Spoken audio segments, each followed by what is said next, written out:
Bonjour à tous et bienvenue dans le live TV Finance. Une heure d'actualité financière et d'actualité des entreprises vous attend en direct sur TV Finance.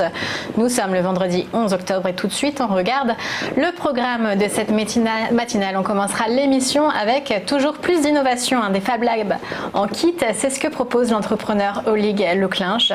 Puis Jean-Bernard Paya, expert en analyse technique et en trading algorithmique, commentera l'évolution du CAC 40 juste après son ouverture à 9h. La synthèse hebdomadaire d'Éric Galliègue, comme chaque semaine, c'est une critique des temps forts de la semaine et de leur impact sur le portefeuille d'investissement. Ensuite, l'interview d'économiste avec Philippe Béchade, rédacteur en chef de la Bourse au quotidien, où nous parlerons des taux négatifs. Et enfin, l'entreprise du jour, c'est SAI ERP. Didier Waldmeyer sera sur notre plateau pour nous présenter ses dernières actualités. Et enfin, fin d'émission, les cofondateurs de la Grande Ourse, l'entreprise qui aide les autres entreprises à imaginer des produits ou des services, seront avec nous. Mais tout de suite, les informations économiques de ce début de matinée.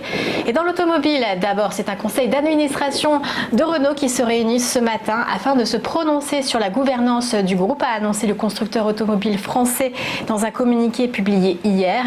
C'est en fait le directeur général Thierry Bolloré qui est sur la sellette depuis mardi soir. Un coup de force stupéfiant, dénonce l'intéressé, surtout que Thierry Bolloré précise que Renault est un des seuls constructeurs à ne pas avoir fait l'objet d'un profit warning ces derniers mois. Rappelons qu'il avait pris la tête de la direction générale nommée par Carlos Ghosn en février 2018. Il formait un binôme depuis janvier 2019 et l'éviction de Carlos Ghosn avec Jean-Dominique Sénard pour diriger le constructeur français. Surtout maintenant, on se dirigerait vers une gouvernance tricéphale comme celle qui a été annoncée cette semaine chez son partenaire Nissan.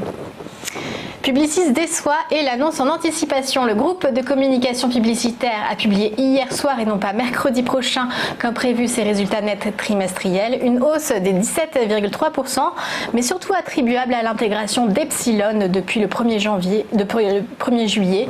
La croissance organique, elle, est quasiment nulle. Tout cela est lié à des difficultés outre-Atlantique. Arthur Sadoun a expliqué une transition vers des services à plus forte valeur ajoutée associant data et technologie aux activités classiques de création.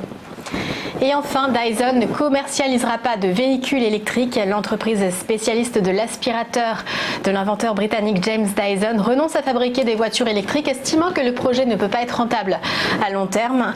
Et il a envoyé hier un email à ses employés.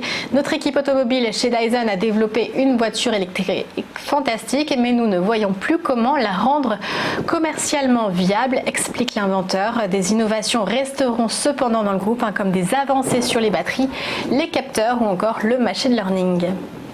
Du côté des marchés financiers, c'est une série verte pour les marchés. Le CAC a fini hier à plus 1,3%, 5569 points.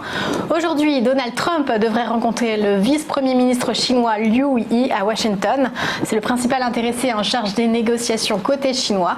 Forcément, cela suscite de l'espoir sur les marchés. À la clôture, hier soir, c'était plus 0,57% pour le Dow Jones et plus 0,6% pour l'indice technologique Nasdaq. Les bourses asiatiques sont en forte hausse ce matin, plus 1% pour le Nikkei et plus 2,3% pour la bourse de Hong Kong.